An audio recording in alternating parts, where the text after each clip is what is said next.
Besides the 6 challenges in global communication of language, literacy, color, gesture, culture, and original national identity, there are more challenges. What are they?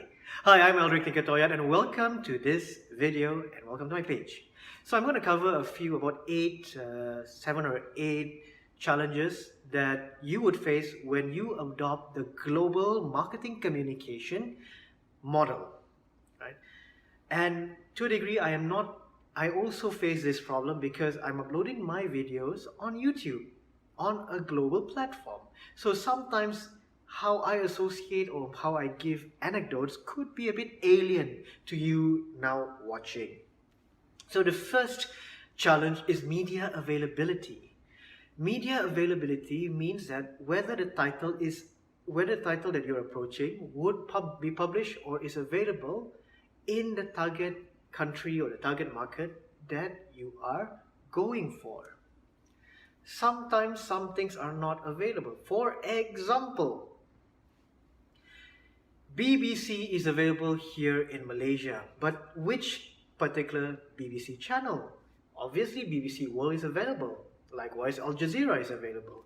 But not all countries have Al Jazeera's access to Al Jazeera or BBC. CNBC is often available here in Malaysia, but not always because, again, distribution rights and all those the behind-the-scenes technicalities. Second is media overlap. I was born and raised in a town called Miri on the island of Borneo in the state of Sarawak. We are just an hour's drive away from, or rather less than an hour's drive away from the border with Brunei, the Malaysia-Brunei border. Once upon a time, we would always receive Capital Gold, yes, the London radio station, in Miri. I don't think you can receive it now anymore because you can receive Capital Gold in Brunei. And because we are close nearby, we would receive the frequency, the radio frequency, right? So that is what I mean by media overlap. And this is where, thanks to satellite TV, it becomes a challenge for advertisers. Some advertisements, some content are only appropriate for certain countries. So when it's broadcasted by, say, Star World or MTV, CNN, how would the filtration process happen? So there would be a degree of media overlap. Third is the opposite of that, the lack of media credibility. Every media is a business. That is a reality. Facebook is a business. CNN is a business. Fox News is a business. Malaysia Kini is a business. Free Malaysia Today is a business. Like any business, it has its customers.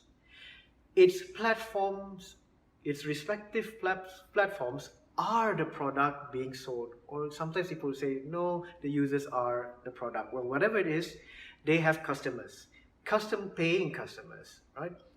Now, some audience would dispute the credibility of certain media. So, for example, this is a stereotype. I know it's a stereotype. Liberals would consider Fox News as, a wacko right-wing channel. Likewise, conservatives in the United States may consider CNN as ultra-liberal or something along those lines, right? So you can't run away. Even here in Malaysia, once upon a time, any media outlet or mainstream media was associated with the Barisan National Government, which ruled from it was Parti Perikatan before that, from 1957 till the last election in 2018.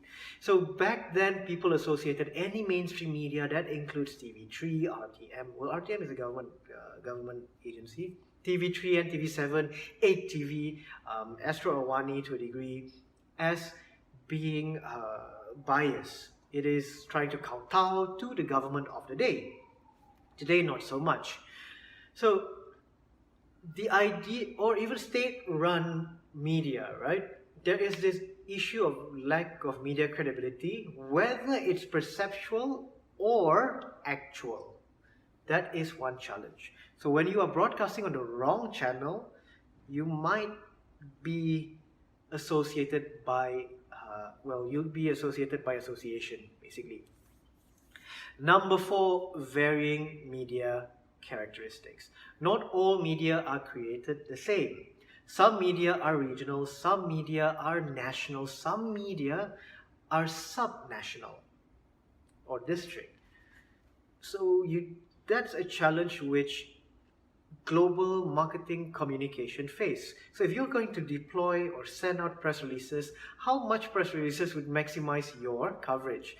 Once upon a time, it was a challenge, it was a cost, but today, thanks to the internet, that cost has been reduced down significantly. Number 5, different media usage. Okay. Different media usage basically is how people associate. Let's say you're watching TV. How would the market perceive television? It was said once upon a time that the British prefer any commercial on television to be more visual, whereas the American market, the US market, would like some form of word or some form of audio together with visual. 6 is media standards. Different jurisdictions, different countries have different media standards, which people have to adhere to. It is by law, by design. Sometimes it could be, for example, health reasons, or others it could be cultural sensitivities. The jurisdiction dictates what can and cannot be deployed. But again, thanks to social media, digital platforms, many companies or many organizations and many advertisers are seeing a different leeway because of how technology has changed the way users consume information and content. Number 7, media cost structure. Related to the varying media characteristics, if you are going to run a 30-minute commercial, a 30-minute TVC on CNN, you would have a different cost structure than if you're going to run it on, say, any MediaCorp channel. If you don't know what MediaCorp is, that's the idea. MediaCorp is the largest, is the media company that operates in Singapore. Right. So in Malaysia, we have Media Prima, which runs TV3 and TV7, 8TV, and TV9. We also have Astro, which runs again or syndicates many channels. So the more exposure a particular channel has, of course, it's more expensive. It's more premium. It also depends on your target audience. Like if you're going to advertise on Bloomberg, it will be different than if you're going to advertise on Nickelodeon or Disney Plus. So there are different cost structures. Never mind, we haven't factored in the currency, right? Number 8 is legal restriction, again associated with the media standards. Of course, legal restriction is enforced by law.